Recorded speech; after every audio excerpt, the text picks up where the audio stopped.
Estamos de volta para falar sobre política e você já sabe, né? Quem mais entende desse métier está comigo sempre por aqui ao vivo. Meio-dia, 5 minutos. Boa tarde, Paulo. Boa tarde, Anchieta. Tudo tranquilo? Tudo sob controle. Recebeu o abraço de Onildo Brito? Ô, rapaz, bom demais. Papo bom, conversa bom boa. Bom demais. Um reencontro mensal agradável. Pois é. Pois bem, minha gente, os presidentes da Câmara e do Senado convocaram os parlamentares a se fazerem presentes em Brasília desde ontem, desde a segunda-feira.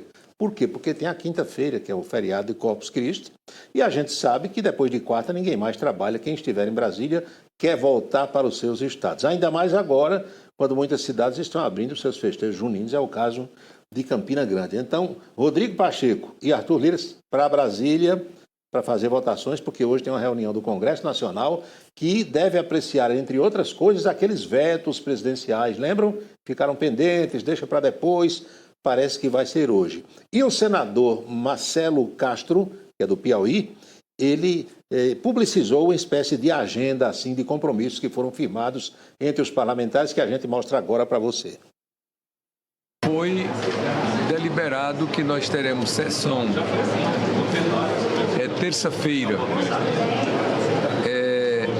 do Congresso Nacional, às 14 horas, para a gente votar os vetos, que tem na LOA, tem na LDO, então será uma sessão do Congresso para isso daí.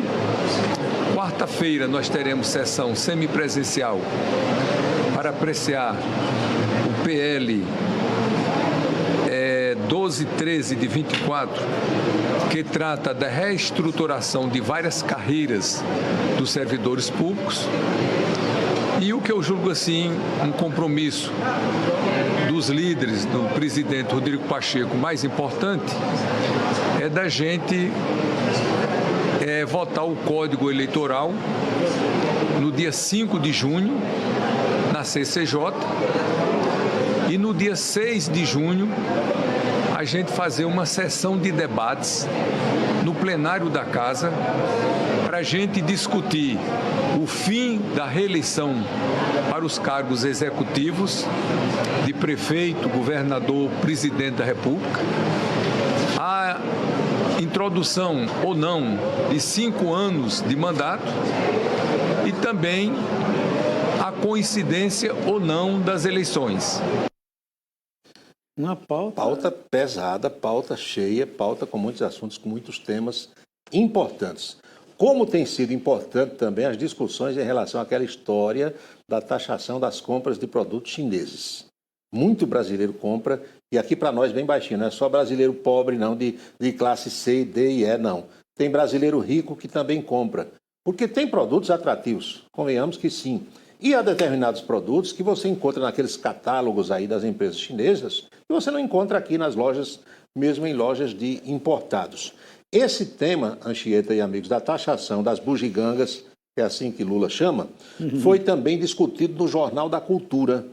E o importante jornalista Leonardo Sakamoto disse que Lula está assim como se fosse numa encruzilhada, porque a primeira-dama Janja pressiona para Lula vetar cobrança de imposto federal desses produtos, e tem a história da popularidade, dos números que Lula quer melhorar, e o Leonardo Sakamoto falou no Jornal da Cultura.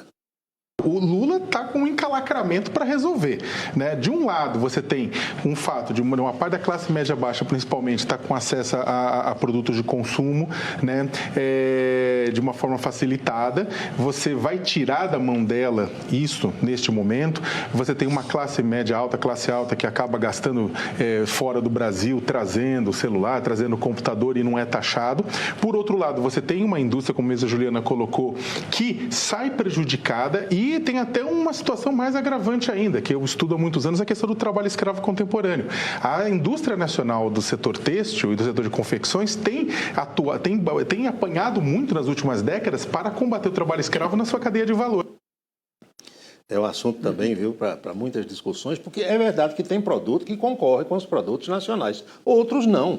E tem produto que você não encontra similar por aqui. Eu mesmo precisei de algumas coisas lá para a emissora de rádio e tive que pedir da China, porque não encontrava aqui em canto nenhum no Brasil. Não é simples, não é assim, não. Agora tem as blusinhas de R$10, que aí concorre com os produtos nacionais, né? Com Santa Cruz de Caparibe. Tem essa coisa aí, é verdade. Minha gente, essa história lá do Rio Grande do Sul ainda vai render muitos capítulos. Pode esperar que isso vai acontecer. Agora tem vereador de Porto Alegre, a capital do Rio Grande do Sul, que quer empichar o prefeito Sebastião Melo. Tem até uma sessão marcada para amanhã, quarta-feira, e parece que querem empichar o homem. Sabe por quê? Porque o que ele disse na campanha que faria caso se elegesse prefeito de Porto Alegre, não fez. A oposição está dizendo que ele não fez e que por ele não ter feito, a situação do alagamento se agravou muito mais.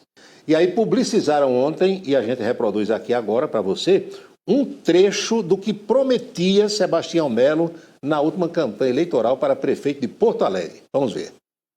Meu caro porto-alegrense, eu quero me dirigir a ti que sofre muito com os alagamentos de Porto Alegre. Eu estou aqui na Vila Minuano e atrás vocês estão vendo uma casa de bomba. Como esta, existem mais 18 casas em Porto Alegre. Sabe para que elas servem?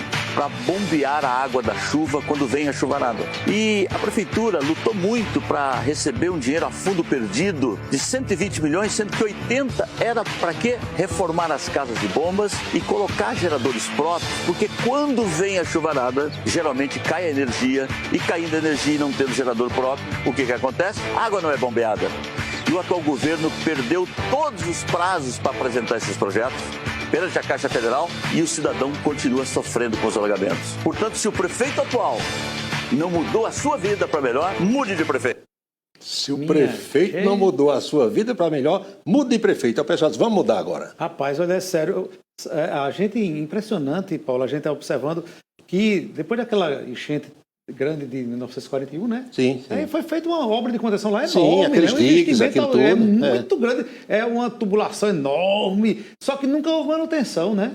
Foram deixando, nas casas né? de bomba, nem Foram tudo deixando. aquilo que foi feito lá. Nunca houve manutenção, então por isso que não valeu de nada. E ele prometeu na campanha resolver, você viu aí? Exatamente. Não resolveu. Exatamente. Estão dizendo que ele tem culpa nesse negócio. A situação está ruim para o Sebastião Melo, que é do MDB. Pois bem, e vamos à agenda, os compromissos do senhor presidente da República, Lula da Silva, para hoje? Aqui estão os compromissos. O papo inicial hoje foi com Rui Costa e com Marina Silva. 9 horas da manhã. 10h30, Lula reuniu-se com o pessoal do Compromisso Nacional Criança Alfabetizada. Pertinho das 3 da tarde, o encontro vai ser com o doutor Wellington César Lima. Começa a rir quando eu vejo esse nome desse rapaz. Né? Todo dia. É bronca, tem muitas ações, muitas orientações jurídicas para o presidente da República. Lula tem que consultar o advogado, né? Não vai consultar o médico nessa hora. Faz bem mais de um mês que são todo dia tá com o Lula. Tem bronca. Tá mais com o Lula do que Janja. Passa mais tempo com o Lula nos despachos. 3 horas da tarde, vai ser a vez de conversar com Paulo Teixeira, que é o ministro do Desenvolvimento Agrário e Agricultura Familiar. Essa questão do Rio Grande do Sul, das perdas, né, das plantações, tudo isso vai pesar no circuito. E, por fim, o último compromisso é a sanção do projeto de lei que autoriza a concessão de cotas diferenciadas de depredação acelerada para máquinas em determinadas atividades econômicas. Devo dizer respeito também às máquinas agrícolas e essa coisa toda, porque o prejuízo é muito grande lá no Sul, muito grande mesmo. Aliás, ontem Lula recebeu os irmãos Joesley e Wesley Batista, entre outros donos de frigoríficos e de abatedouros aqui do Brasil, e o pessoal vai doar 200 mil toneladas de proteína animal lá para o Rio Grande do Sul. Agora é ver se esse material, se essa alimentação, se essa carne vai chegar, né? Como é que chega? A logística para fazer chegar lá. Primeiro que já é uma coisa, um alimento bem perecível, né? Depois tem que saber para quem vai chegar. Para quem vai chegar e se vai chegar, se não vão desviar para vender, porque nesse Brasil a gente espera de tudo. Conforme mostramos aqui no primeiro bloco do jornal, o prefeito de Campina Grande, Bruno Cunha Lima, entregou ontem a primeira etapa da revitalização do Parque Evaldo Cruz. Eu já recebi questões de telespectadores e de ouvintes lá do rádio desde ontem. Por que é que toda obra pública tem mais de uma etapa? É porque é assim, aqui e no mundo todo. Se eu for prefeito amanhã, ou se você que me assiste agora, que nos assiste, for prefeito, vai fazer a mesma coisa. Quanto mais assinatura de ordem de serviço tiver, quanto mais etapa de obra para inaugurar, mais tem holofote, mais tem entrevista, mais tem gente ali, né? Principalmente no ano eleitoral. E nesse caso, essa daí tem toda uma justificativa por causa do São João, né? Essa primeira etapa tem que ser entregue mesmo. Precisava ser entregue agora e depois você toca. Né? Aí o prefeito é quem decide quando. E nós recuperamos aqui um trechinho, separamos um trechozinho da fala do prefeito de ontem. Você já viu o Bruno Cunha Lima falando, mas vamos ver mais essa parte aqui da entrevista dele. Hoje a gente está tendo a oportunidade de entregar aqui a primeira etapa do Parque Evaldo Cruz, junto com todas as grandes obras que estão acontecendo na cidade inteira, abertura de avenida, canais, ruas pavimentadas, enfim, tudo isso. Mas aqui tem um ingrediente que é um encontro com a história da própria cidade. Isso aqui não é uma obra de um governo, isso aqui não é uma obra de uma pessoa, não pertence a uma pessoa. Essa obra é uma obra que marca um encontro com as gerações passadas, com os anos 70, os anos 80, com os anos 90.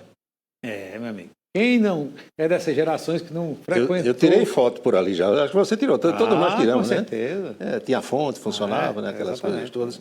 Era um ótimo local para namorar, para tirar foto. E ninguém falava em selfie naquele tempo, porque você fazia a foto na maquininha com o filme, depois mandava revelar em São Paulo, esperava 15 dias para ver se as fotos prestaram ou não. Era assim, né? Essa geração de hoje não sabe o que é isso, de jeito nenhum. De jeito nenhum. Minha gente, demorou, mas a coisa caminhou. O Parto da Montanha foi anunciado ontem na capital. O Partido dos Trabalhadores terá, sim, candidatura própria em João Pessoa. Isso foi estabelecido pela Executiva Nacional da Legenda, que tem poder deliberativo. Agora, resta saber se o candidato vai ser Luciano Cartacho ou se vai ser a deputada Cida Ramos. Tudo indica que será Luciano Cartacho, mas a gente vê os destaques da imprensa de hoje. Está aí. PT define que lançará candidatura própria em João Pessoa para as eleições desse ano. Luciano Cartacho e Cida. Eu aposto 99,9% que será Luciano Cartacho. E terá como vice, sabe quem? Sim. Amanda Rodrigues, esposa de Ricardo Coutinho. É? Tudo se encaminha para isso. E Ricardo Coutinho será candidato em 2026. Não sei ainda se a deputado federal, se a senador ou se a governador da Paraíba. Pode anotar na sua agenda. Você é bem informado, eu sei. Vamos à boca maldita de hoje. A boca maldita de hoje vem da ex-deputada Joyce Hasselmann. Hasselmann deu entrevista para o pessoal do UOL e fez uma revelação importante. Ela disse que quando o governo de Bolsonaro estava sendo formado, depois da vitória, naturalmente, aquele período de transição, que ela sugeriu ao então presidente eleito e ainda não empossado Bolsonaro o nome do jornalista William Vac para ser ministro das Relações Exteriores do Brasil, nosso chanceler. E, segundo ela, Bolsonaro aceitou e ela comunicou a Vac. Ela conversou com o Vac e o Vac disse, eu topo. Mas, nas palavras da Joyce, os filhos de Bolsonaro correram atrás de Ernesto Araújo e tiraram William Vac da jogada. Essa revelação foi feita agora e é a nossa boca maldita de hoje. Ei. Teve um outro caso do William Vac. O William Vac eu convidei ele para ser o MRE, né, Relações Exteriores.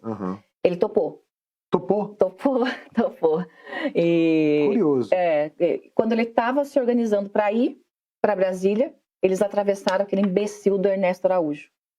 Então, essa coisa que os filhos tinham ali, aquilo me apavorava, né? E Você está me dizendo, então, que os filhos do Bolsonaro são, ao mesmo tempo, foram, né, o calcanhar de Aquiles do governo e a péssima influência ideológica, né? Porque o governo do Bolsonaro tinha isso, Sim. né? Tinha o posto Ipiranga, que ele chamava o Paulo Guedes, por exemplo, e havia os seus representantes meramente ideológicos, como o Ernesto Araújo, né? Sim. Isso vinha através dos filhos dele. Vinha através dos filhos nesse momento em que ele se sentia muito pequenininho.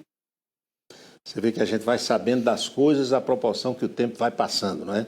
Essa revelação aí, eu por exemplo, não sabia. Acredito que você também, sim, com certeza. e muita gente que está nos assistindo agora também. Que os filhos atravessavam tudo, tomaram conta do governo e foi por isso que ela acabou rompendo com o Bolsonaro.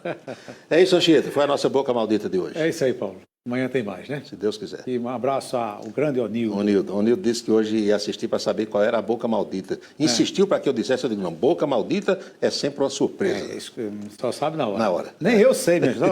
Só na hora que Paulo revela. Até amanhã, Paulo, amanhã. Bem, daqui a pouquinho, depois do Jornal da Tarde, Hermano Júnior chega trazendo muita cultura no programa Diversidade. Conta aí pra gente.